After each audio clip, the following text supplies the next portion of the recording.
बंदी छोड़ सतगुरु रामपाल जी महाराज जी की जय हो। परमपिता परमेश्वर जी की आप सभी प्यारी आत्माओं को मुझ पवन दास का सतसाई। पुण्यात्माओं, दया परमपिता परमेश्वर सतगुरु रामपाल जी महाराज जी की, जिन्होंने एक बार पुनः आप और हम सभी भाई बहनों को सोशल मीडिया पे, फेसबुक पर लाइव साध संगति के माध्यम से एकत्रित होने का मौका दिया। ये उस बंदी छोड़ की इस कलयुग की बिचली पीढ़ी में आप और हम सभी आत्माओं पे विशेष रूप से उनकी दया है, उनकी मेहर है, उनकी कृपा है। और हम सभी चाहेंगे कि परमेश्वर अपनी ये दया हम पे सदा ही बनाए रखें, क्योंकि बिना उस परमेश्वर की मेहर और दया के हमारा बेड़ा पार होना बड़ा ही मुश्किल है। तो हमने हर स्थिति में उस परमेश्वर का अनुग्रह प्राप्त करना चाहिए, और परमेश्वर का अनुग्रह प्राप्त करने के लिए हमने उसके कृपा पात्र बने रहना बहुत ज़्यादा आवश्यक है। और उनके कृपा पात्र इस कलयुग की बिचली पीढ़ी में किसी की चापलूसी करके, किसी की चप्पल चाट के, किसी के तलवे चाट के, दो की चार करके, निंदा चुगली करके बिल्कुल नहीं कर सकते हैं। उसके लिए हमने उनके द्वारा बताए गए तत्व ज्ञान को आधार बनाना पड़ेगा। उस तत्व ज्ञान के आधार से ही परमेश्वर हमारे को सतलोक का रास्ता दिखा सकते हैं। यदि हमने गलती से, अनजाने में, नासमझी में उस पूर्ण परमेश्वर का जो कलयुगी परिवार होता है, जो इस कलयुग की बिचली पीढ़ी में परमात्मा एक भूमिका करते हैं, एक पिता की, बाप की, बेटे की, रिश्तेदारों की, ज्ञान आधार से हमें अपनी परख करवाने के लिए कि मेरे बच्चे मुझे पहचानेंगे या नहीं पहचानेंगे, या मैं किसी कमल के फूल पे प्रकट होऊंगा तभी लोग मुझे कबीर परमात्मा मानेंगे, या मेरे बच्चे मेरी समर्थता से परिचित हैं कि परमेश्वर जो चाहे सो कर सकता है, भरम पड़ो मत कोई, सेऊ धड़ पर शीश चढ़ाया पाछे करो रसोई।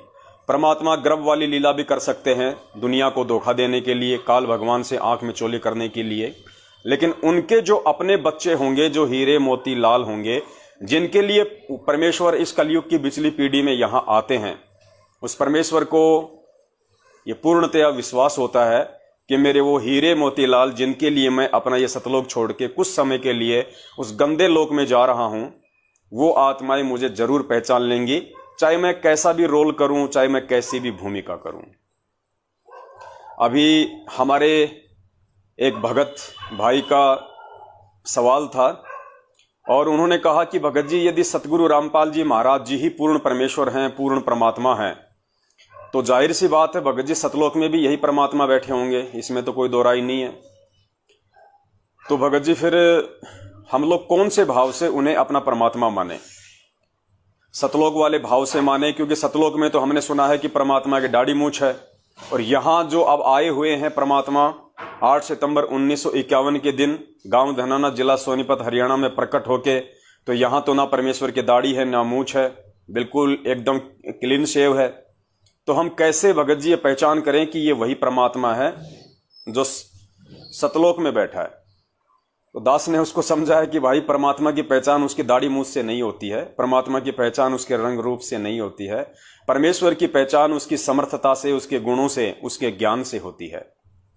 और एक छोटी सी एक कहानी है जो परमेश्वर ने हमें सत्संगों में बताई थी।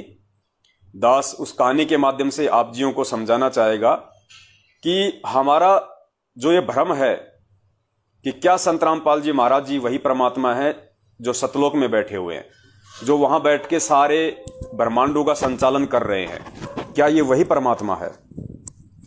तो पुण्यात्माओं, इस भ्रम को और इस धोखे से बाहर केवल हम पूज्य गुरुदेव जी के ज्ञान को आधार बना के ही निकल सकते हैं। दूसरा दुनिया में कोई रास्ता नहीं है। उसके लिए आपने छोटी सी एक कहानी सुननी पड़ेगी जो गुरुदेव ने किसी सत्संग में सुनाई थी। बहुत ही दुर्लभ है, वो सत्संग पता नहीं मिल ही नहीं रहा अब कहाँ है, लेकिन एक बार परमात्मा ने दास के कानों में डाला था तो दास को याद हो गई उन्हीं की आशीर्वाद से।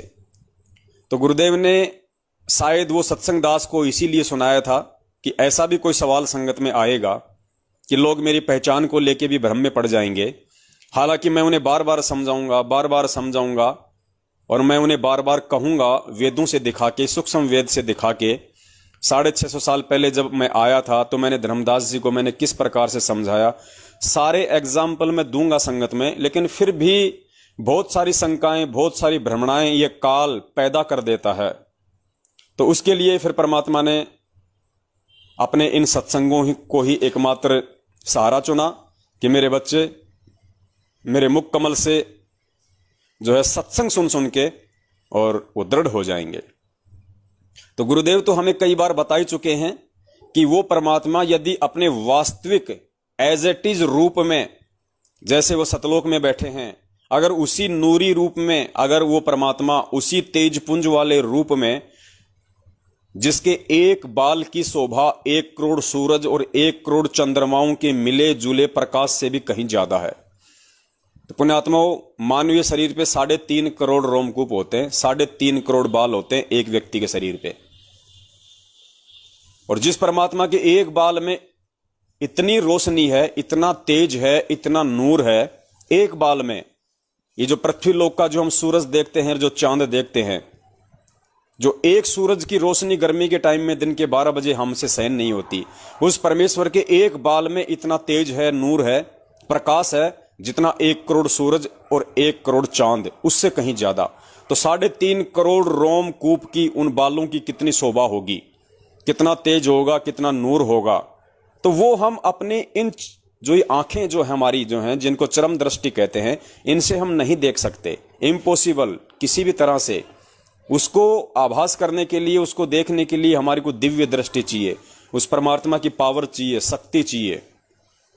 तो मालिक को पता था कि अगर मैं मेरे इस वास्तविक रूप में वहां पे जाऊंगा तो मुझे कोई देख ही नहीं पाएगा, और जब मुझे कोई देख ही नहीं पाएगा तो मेरा ज्ञान कैसे समझेगा, मुझ पे विश्वास कैसे करेगा, मुझे तो भूत मान लेगा, मुझे तो प्रेत मान लेगा।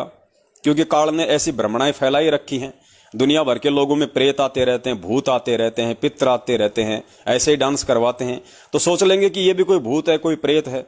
इसलिए परमात्मा ने अपने उस तेज पुंज वाले शरीर को बहुत ज्यादा हल्का करके और एक मानव के जैसी उस परमात्मा ने भूमिका करनी पड़ती है, एक मानवीय शरीर उस परमात्मा ने धारण करना पड़ता है, हल्का करके जैसे आप और हमारा है, ताकि हम उस परमेश्वर को देख सकें, महसूस कर सकें, हम उनसे बात कर सकें, ताकि वो परमात्मा हमें अपना ज्ञान सुना सके, अपने ज्ञान का प्रचार कर सके। इसलिए उस परमात्मा को मजबूरीवश एक हल्का मानवीय शरीर धारण करना पड़ता है, आप और हमारे जैसा, हमें ज्ञान समझाने के लिए। इसलिए वो परमात्मा मानव शरीर में आता है। तो हमने उस परमात्मा के उस हल्के मानव शरीर को, उस हल्के तेजपुंज वाले शरीर को उनके ज्ञान आधार से ही समझना पड़ेगा। उसी के लिए परमात्मा ने कभी कभार अपने सत्संग में वो कहानी सुनाई थी, भील वाली। उस कहानी से पुण्यात्माओं आपके समझ में आएगा कि हमने उस परमात्मा को कैसे पहचानना है। तो हम कहीं धोखा ना खा जाएं, कोई भी काल का एजेंट हमारे को भ्रमित ना कर दे। इसलिए हमने सत्संगों को ही एकमात्र सहारा बनाना पड़ेगा। सत्संगों के अलावा कोई भी चीज इस दुनिया में हमारा सद्मार्ग नहीं कर सकती, बाकी हमें भटकाएंगे, भ्रमित करेंगे। केवल परमात्मा का सत्संग ही एकमात्र सहारा है, आज वर्तमान में भी और उनके सतलोक गमन के बाद भी। तो हमने हर स्थिति में परमात्मा के सत्संगों को ही आधार बनाना है।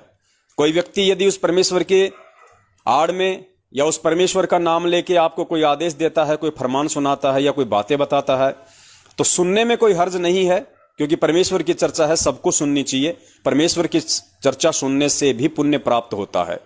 गुरुदेव कहते हैं, एक ने कही दूजे ने मानी, कहे कबीर वो दोनों ज्ञानी। लेकिन ऐसे नहीं मान लेना, जैसे वो बता रहा है वैसे ही मान लिया।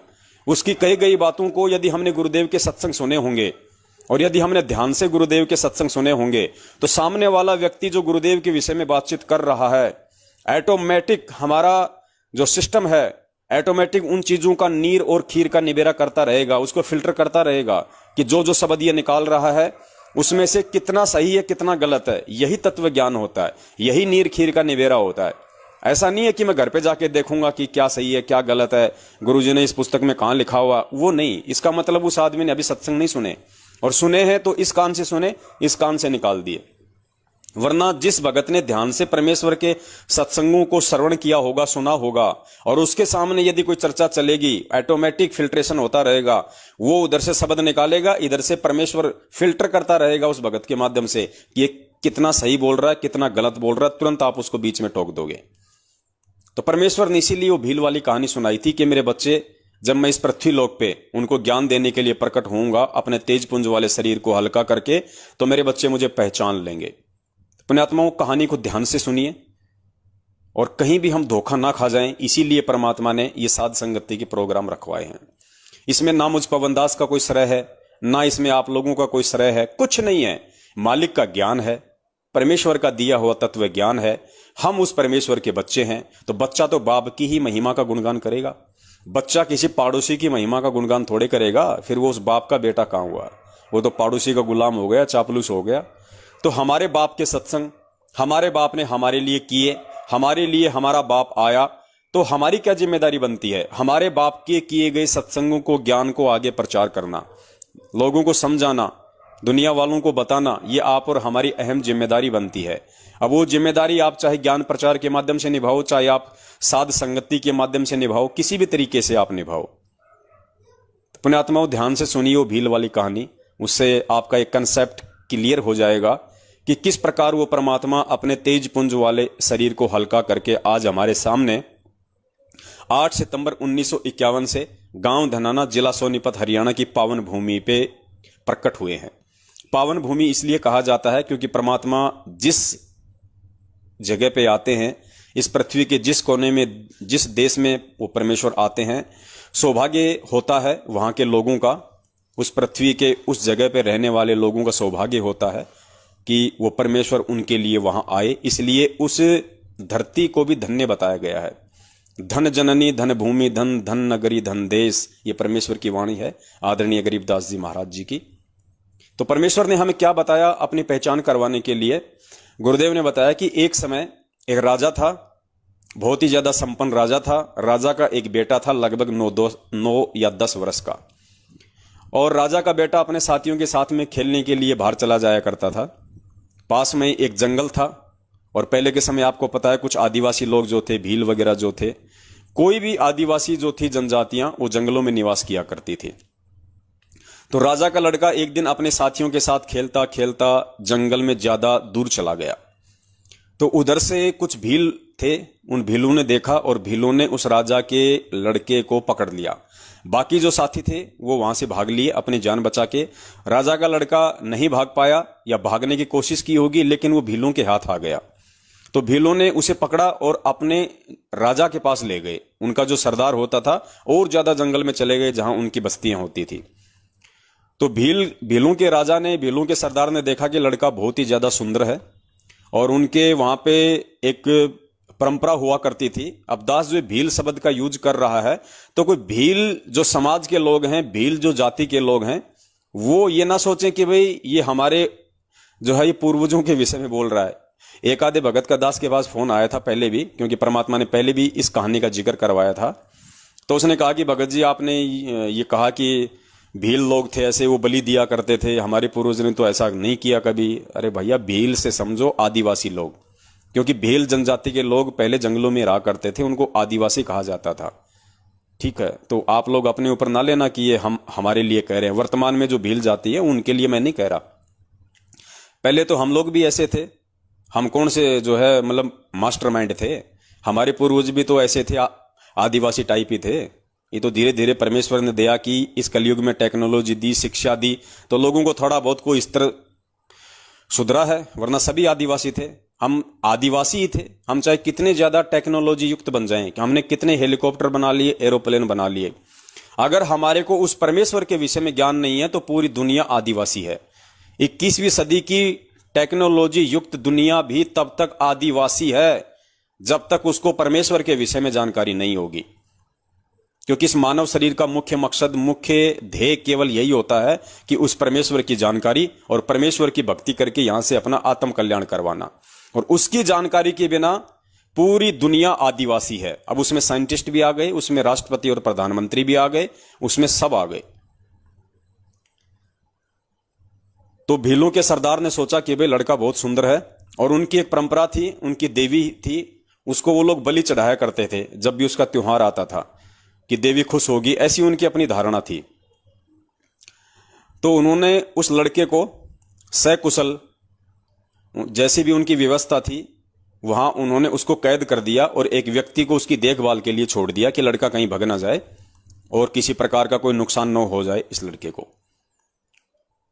उधर से राजा को मालूम पड़ा कि मेरे बच्चे को तो इस तरीके से आदिवासी लोग ले गए उठा के।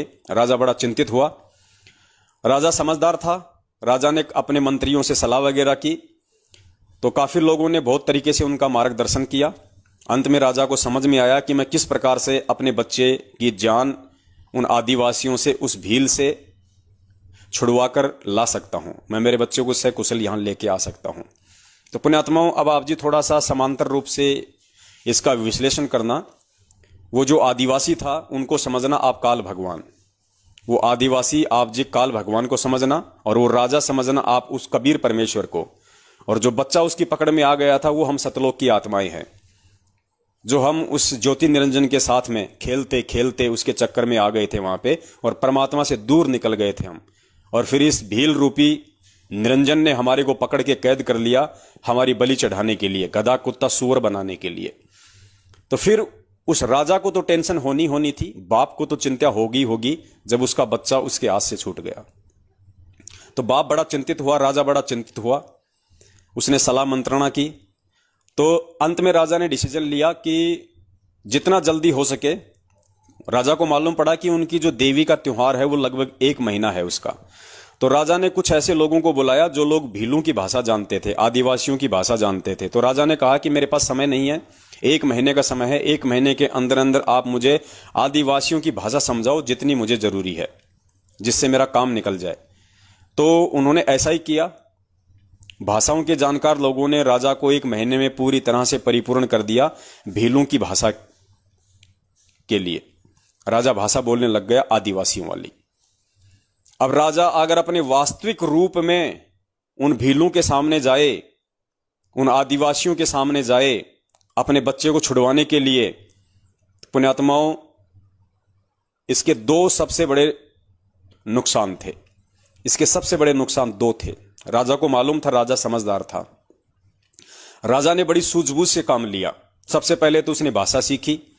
उसके बाद में राजा ने वैसा ही गेटअप बनाया जैसा कि आदिवासियों का था। वैसा ही राजा ने कपड़े सिलवाए, वैसे ही राजा ने बाल वाल बढ़ाए, उसी तरीके से राजा ने अपने नाखून वाखून बढ़ाए। मतलब जैसे भील लोग जो रहा करते थे पहले, जो आदिवासी लोग जो थे टाइम पे नहाया नहीं करते थे, गंदे संदे रहा करते थे, ऐसे ही उनके वस्त्र होते थे, ऐसे ही बड़े बड़े बाल, पता नहीं क्या क्या चित्रकारियां रखते थे, हाथी के दांत वगैरह यहां लगा के, मतलब टोटल जो हार श्रृंगार था उन आदिवासी लोगों का वैसा राजा ने बनाया।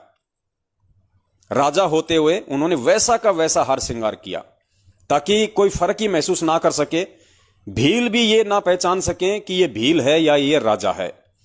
उनको धोखा देने के लिए, उन आदिवासियों को धोखा देने के लिए, उन भीलों के सरदार को धोखा देने के लिए परमात्मा ने भी सेम टू सेम आदिवासी वाला ही गेटअप तैयार कर लिया। अगर राजा अपने वास्तविक रूप में जाता वहां पे तो वो राजा को भी पकड़ लेते, वो तो एक अलग ही पहचान हो जाती। तो एक नुकसान तो ये, और दूसरा नुकसान, अगर उस राजा को मान लीजिए आदिवासी भी ना पहचान पाते, लेकिन जब वो बाप अपने बेटे के सामने जाता तो बेटा तो नासमझ था, मंदबुद्धि था, वो तो अपने बाप को देखते ही रोने लग जाता, वो तो चिल्लाने लग जाता, तो वो पकड़ में आ जाता, मालूम पड़ जाता भीलों के राजा को कि ये तो इसका बेटा है, तो वो भी मरता और वो भी मरता, दोनों के दोनों मरते। तो इसलिए राजा ने बड़ी सूझबूझ से काम लिया ताकि उनके बच्चों को भी इस बात का पूर्णतया आभास ना हो कि मैं ही तेरा बाप हूं। इसलिए अपने उस बच्चे से भी थोड़ी सी दूरी बनाए रखने के लिए, उस बच्चे को भी थोड़ा सा भ्रम में रखने के लिए, ताकि बच्चा नादानी में मुझे देख के रो ना दे, बच्चा रोने ना लग जाए और मालूम ना पड़ जाए, वास्तविकता सबके सामने ना आ जाए, वरना मैं भी मरूंगा और वो बच्चा भी मरेगा। तो इस प्रकार राजा भीलों वाला गेटअप बना के और उन आदिवासियों के बीच में वो राजा हिम्मत करके पहुंचा। वो जैसे ही वहां गया अंदर, उसको मालूम था कि भील लोग वहां होंगे, मुझे पकड़ेंगे। तो जैसे ही राजा भीलों वाले गेटअप में जंगल में गया तो उधर जो भील लोग थे ऑलरेडी, जो आदिवासी थे, उनकी नजर पड़ी। वो दौड़ के गए, उन्होंने देखा कि ये तो हमारे जैसा ही है, हो सकता है भाई किसी दूसरे कबीले का हो, किसी दूसरे क्षेत्र का हो ये भील आदिवासी। तो राजा भाषा सीख ही गया था। राजा ने काफी उनसे बातचीत की और राजा बड़ा ही निपुण था, बड़ा ही चतुर था, बड़ा ही कुशल था। राजा ने उनको मोह लिया अपनी बातों से, अपने शब्दों से, और राजा ने उनसे बातचीत की। उनके जरिए राजा भीलों के सरदार तक पहुंच गया। उसके बाद में सरदार से भी राजा ने बातचीत की और सरदार से भी काफी अच्छे संबंध हो गए राजा के, क्योंकि राजा था तो राजा तो बहुत ज्यादा निपुण था। तो बहुत ही जल्दी 2-4 दिन में उस राजा ने भीलों के सरदार के दिल में अपनी एक विशेष अपनी जगह बना ली। आओ भगत करके राजा के साथ में बड़े प्यार से, बड़े अच्छे से बोलचाल करके, बाहरी क्षेत्र के विषय की जानकारियां देके, क्योंकि आदिवासियों को तो मालूम नहीं होता था बाहर की दुनिया का। तो इस तरीके से राजा ने एक विशेष जगह बना ली उसके अंदर। और राजा ने फिर कहा कि भाई आज के बाद में उस लड़के की जिम्मेदारी मैं इसको देता हूं, इस भील को देता हूं जो अभी अभी आया है नया नया। ये बहुत ही विश्वास पात्र है, बहुत ही चतुर है, और ये बच्चे का विशेष ध्यान रखेगा, और इसके माध्यम से हम बच्चे की हम बलि दिलवाएंगे तो देवी ज्यादा खुश होगी, ज्यादा प्रसन्न होगी। तो इस प्रकार से राजा वहां पे भीलों के बीच में पहुंच गया। और राजा ने चाहा कि मैं अपने बच्चे को एक बार जाके देख लूं, मेरा बच्चा कैसा है कैसा नहीं है। तो राजा को चाबी मिल गई थी और राजा अपने बच्चे के पास में गया। अपने आत्मा और राजा ने भी बड़ी सूझबूझ से काम लिया। राजा ने भी कोई जल्दबाजी नहीं दिखाई, राजा ने भी कोई तत्परता नहीं दिखाई ये कहने की अपने बच्चे के सामने, या उसको ये समझाने की कि मैं तेरा बाप हूं, मैं तेरा पिता हूं। वरना राजा को मालूम था कि बच्चा भावुक हो जाएगा, बच्चा नादान है। अगर इसको मालूम पड़ गया कि ये भील के भेष में मेरा बाप है, मेरा पिताजी है, जो मैंने गलती की थी उस गलती से मुझे छुड़वाने के लिए यहां पे आया है, अपनी जान जोखिम में डाल के इन भीलों के बीच में, इन राक्षसों के बीच में, तो बच्चा रोने लग जाता, बच्चा भावुक हो जाता और हकीकत वहां पे सबके सामने आ जाती। राजा भी मरता, भील भी मरता। इस प्रकार राजा ने अपनी स्थिति को सही सही रूप से बच्चे के सामने नहीं रखा। अपनी आइडेंटिटी राजा ने अपने बच्चे के सामने नहीं रखी, ये उसकी मजबूरी थी। लेकिन उस बच्चे को समझाने के लिए, क्योंकि जैसा राजा कहेगा वैसा ही तो बच्चा करेगा, तभी तो वहां से वो दोनों निकल पाते। अगर राजा के कहे अनुसार अगर वो बच्चा अपनी क्रिया नहीं करेगा तो वो वहां से नहीं निकल सकता था। तो राजा ने बड़ी सूझबूझ से काम लिया। राजा ने उस बच्चे से कहा कि बेटा देख, तू मुझे इन बाकी भीलों की तरह भील मत समझ लेना, कहीं तू भी ये समझे कि मैं भी इनकी तरह जो निर्दयी हूं या मैं भी तेरे को मारना चाहता हूं। बेटा ऐसा नहीं है बेटा, मैं हूं तो भील, हूं तो मैं आदिवासी, लेकिन बेटा मैं तेरे पिताजी को जानता हूं और मुझे तेरे पिताजी ने ही यहां पे भेजा है, बहुत ही सूझबूझ से तेरे को यहां से बाहर निकालने के लिए। और देख, किसी से कुछ नहीं कहना, कोई जिक्र मत करना, और अगर तुझे यहां से बाहर निकलना है, तुझे अगर यहां से जाना है, तो बेटा मेरी प्रत्येक बात को मानना, मैं जैसा कहूं तुझे वैसा ही करना है, दूसरे किसी की बात पे यकीन नहीं करना, तो हम दोनों यहां से सकुशल बाहर निकल सकते हैं। मेरी एक योजना है, वो योजना मैं तेरे को बता रहा हूं। तो बेटे ने कहा कि जी ठीक है, अगर आपकी यही योजना है और आप चाहते हो कि मैं यहां से बाहर निकलूं, और आप मेरे पिताजी के भी जानकार हो, आप उनको जानते हो और मेरे पिताजी ने ही आपको यहां भेजा है, तो जी कोई दिक्कत नहीं, जैसा आप कहोगी मैं वैसा ही करूंगा। मैं किसी और की बातों में नहीं आऊंगा। कोई चाहे मुझे कितना ही भ्रमित करे, कोई चाहे मुझे कितने पीले पर्चे डाले, कोई चाहे मुझे कितनी फर्जी ऑडियो सुनाए, मैं जब तक आपके मुख कमल से नहीं सुन लूंगा, आपके आमने सामने बात नहीं सुन लूंगा, तब तक मैं किसी पे यकीन नहीं करूंगा। कोई आपकी ऑडियो रिकॉर्ड करके मुझे सुना दे तो भी मैं किसी पे यकीन नहीं करूंगा। बच्चा इतना समझदार था, और इतना समझदार होगा तभी वो वहां से निकल सकता था। और उस राजा ने बच्चे को वास्तविकता नहीं बताई कि मैं ही तेरा बाप हूं, और ना ही अपना रूप भील वाला उतार के उसको दिखाया, वरना बच्चा नादान था, राजा को पता था सारा खेल बिगड़ जाएगा। इसलिए उसने छुपाया अपने आप को, और उसने पूरी उस जो प्लानिंग थी उस राजा ने उस बच्चे को बताई कि बेटा अभी इनका त्योहार आएगा 3 दिन बाद में, और त्योहार से 1 दिन पहले ये लोग जश्न मनाते हैं, खाते हैं, पीते हैं, शराब पीते हैं। तो बेटा मैं ऐसा करूंगा, उस रात को ये मेरे पे विश्वास करने लग गए, ये मुझे पहचान नहीं रहे कि मैं तेरा बाप हूं। ये धोखे में है, ये भील का राजा, ये भीलों का राजा धोखे में है। मैं इसको धोखा दे के आया हूं, गेटअप चेंज करके आया हूं। इसको नहीं पता मेरी स्थिति के बारे में, मैं कौन हूं। ये मुझे अपने जैसा ही समझ रहा है, ये धोखे में है। तो बेटा ये काम करना, इनका त्योहार आ रहा है परसों, और कल रात को जब ये जश्न मनाएंगे तो ये जो शराब पिएंगे, जो लड्डू खाएंगे, तो मैंने बेटा उन लड्डुओं में भांग मिला दी है। भांग, नशे की दवाई डाल दी मैंने उनमें, जो मैं लेके आया था। और रात को ये सारे के सारे जो है ये बेहोश हो जाएंगे। किसी को कुछ नहीं पता चलेगा ये कौन कहां सो रहा है, कहां क्या पड़ा है। और तू बिल्कुल चौकन्ना रहना, तू सो मत जाना उस दिन, कहीं तू सो जाए फिर मैं चिल्लाऊं तेरे को जगाने के लिए। और मैं चुपचाप से आऊंगा तेरे पास में, और मैं चाबियां खोलूंगा, और बिना किसी आवाज के चुपचाप जैसा मैं संकेत करूं वैसे वैसे मेरे पीछे पीछे चलते रहना। दौड़ने के लिए कहूं तो दौड़ लगा देना, चुप रहने के लिए कहूं तो चुप रहना। जी ठीक है, क्योंकि बच्चे को भी असल में वहां से बाहर निकलना था। उसको भी मालूम पड़ चुका था कि मैंने बहुत बड़ी गलती कर दी है इन भीलों के हाथ लग के। और जो सुख, जो भोजन, जो इज्जत जो मुझे वहां मिला करता था मेरे पिताजी के वहां पे राजमहल में, वो मुझे यहां नहीं है। यहां मुझे काली कोठरी में डाल दिया। मुझे बात बात पे डराते हैं, धमकाते हैं, तेरी वैक्सीन लगाएंगे, तेरे ये करेंगे। कोई भी आता है मुझे गालियां निकाल देता है, कोई भी आता है मुझे समय पे खाने को नहीं देते, कोई भी आता है मेरी पिटाई कर देता है, तुझे मारेंगे, तुझे काटेंगे। तो बच्चा भी डरा हुआ था। बच्चे को भी मालूम पड़ गया कि तेरे बाप के घर में क्या सुख थे, और यहां इस भील के हाथ लगने के बाद तेरे साथ क्या हो रहा है। तो बच्चे ने वैसा ही किया। और जैसे उनका त्योहार आया, उस दिन उस राजा ने अपनी प्लानिंग के तहत उनके लड्डुओं में भांग मिला दी। जो शराब थी उसमें कुछ ऐसी चीज मिला दी जिससे कि सब पिए, सब बेहोश हो जाएं। तो घंटे 2 घंटे बाद में सबको नींद के लटके आने लग गए, सब बेहोश हो गए, सब गिर गए। राजा तुरंत गया, राजा ने चाबी खोली, बच्चे को बाहर निकाला, तुरंत बच्चे का हाथ पकड़ के और उसको वहां से ले गया, और कहा कि बेटा रुकना नहीं 2-3 घंटे, जब तक हमारा जंगल का सफर पूरा नहीं हो जाता तब तक बेटा रुकना नहीं है, चुपचाप रहना, किसी को कुछ मत बताना।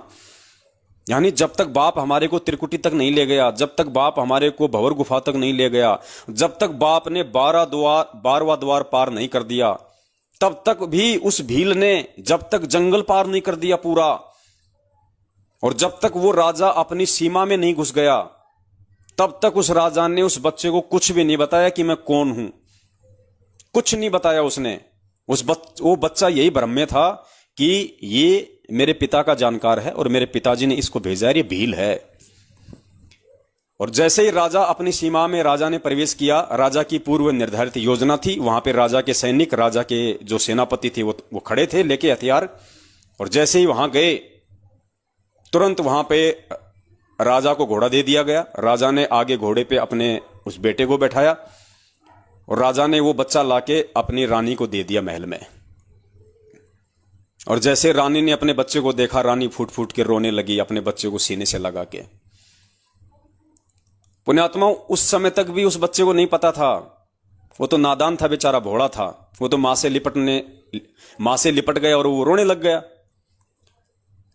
लेकिन जब बच्चा मां से लिपट के रो रहा था और पास में वो राजा खड़ा था, राजा ने वहीं पे अपना वो गेटअप उतारना शुरू किया उस बच्चे के सामने, और बच्चा देख रहा था। राजा ने अपने वो कपड़े उतारने शुरू किए, अपना मेकअप उतारा, जो काला मुंह कर रखा था वहीं पे पानी से मुंह धोया, टॉवेल से मुंह को पूछा, और राजा ने फिर अपनी वाली पोशाक पहनी। तो बच्चे को सारा माजरा समझ में आ गया, बच्चे को टोटल कहानी समझ में आ गई। बच्चा अपने बाप से लग के रोने लग गया, चिल्लाने लग गया। बच्चा सुबक सुबक के रोने लगा, बच्चा अपने बाप से लिपट के, और कहने लगा कि पिताजी आप थे, मैं तो आपको बिल्कुल भी नहीं पहचान पाया। आप इतने दिन वहां रहे मेरे साथ में, आपने अपना भेद नहीं बताया मुझे, आप केवल संकेत करते रहे कि मुझे तो तेरे पिताजी ने भेजा है, मैं तो तेरे पिताजी का जानकार हूं, और मैं तो तेरे पिताजी के आदेश से तेरे को लेने आया हूं। आपने मुझे कुछ नहीं बताया, और मैं भी नहीं जान पाया आपको कि आप ही मेरे पिताजी हो। और बच्चा फूट फूट के रोने लगा, अपने बाप से लिपट के फूट फूट के जो है वो रोने लगा।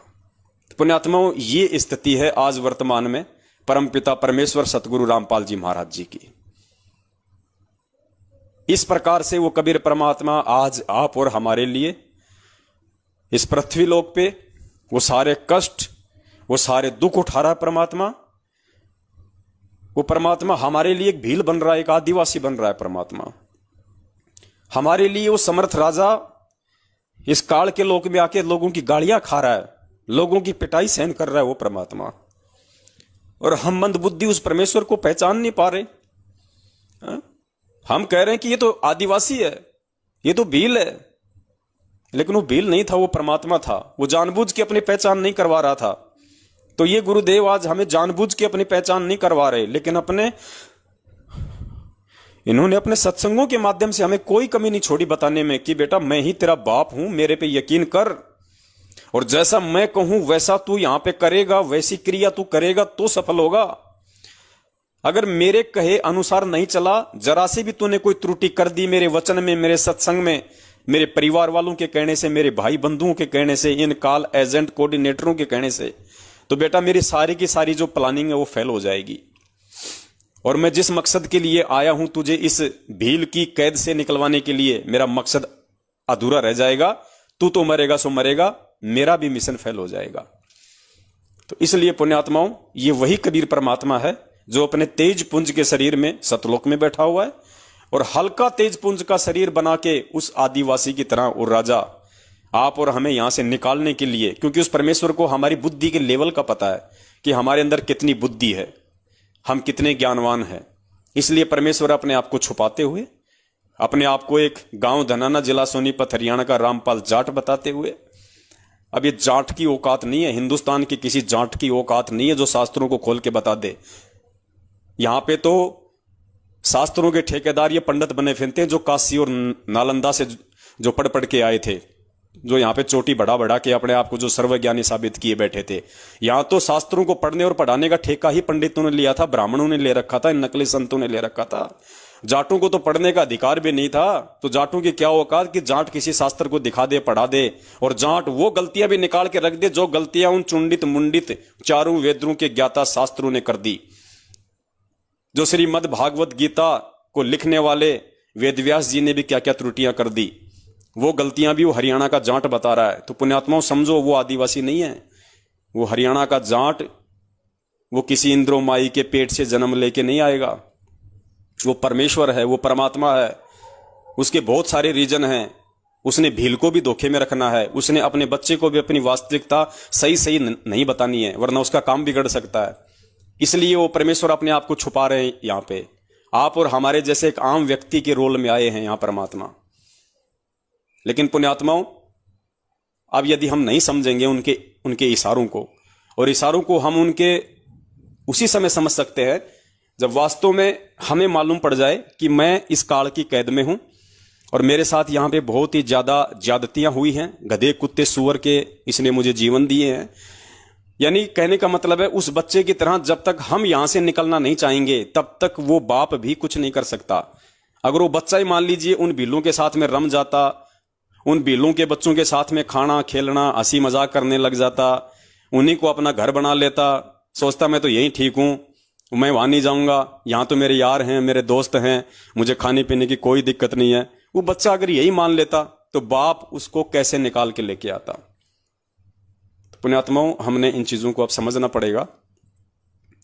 और 8 सितंबर 1951 के दिन जो ये परमेश्वर आप और हम सभी के लिए यहां पे प्रकट हुए हैं, अपने तेज पुंज के शरीर को हल्का करके, अब हमने धोखा नहीं खाना है पुण्यात्माओं। ऐसा कोई सबूत, ऐसा कोई प्रमाण इस परमेश्वर ने दिखाने में कसर नहीं छोड़ी है जो ये साबित ना करता हो कि संत रामपाल जी महाराज जी ही पूर्ण परमात्मा है। और पूर्ण परमात्मा है तो पूर्ण परमात्मा किसी मां के गर्भ से नहीं आएगा। इस चीज को भी हमने अपने दिलो दिमाग में बैठा लेना है। मस्तक लाग रही मारे गुरु चरणा की दूर, मस्तक मारे गुरु चरणा की दूर, मस्तक जब ये धूल चढ़ी मस्तक पे, जब ये धूल दुविधा हो गई दूर, मारे गुरु चरणा की दूर ईड़ा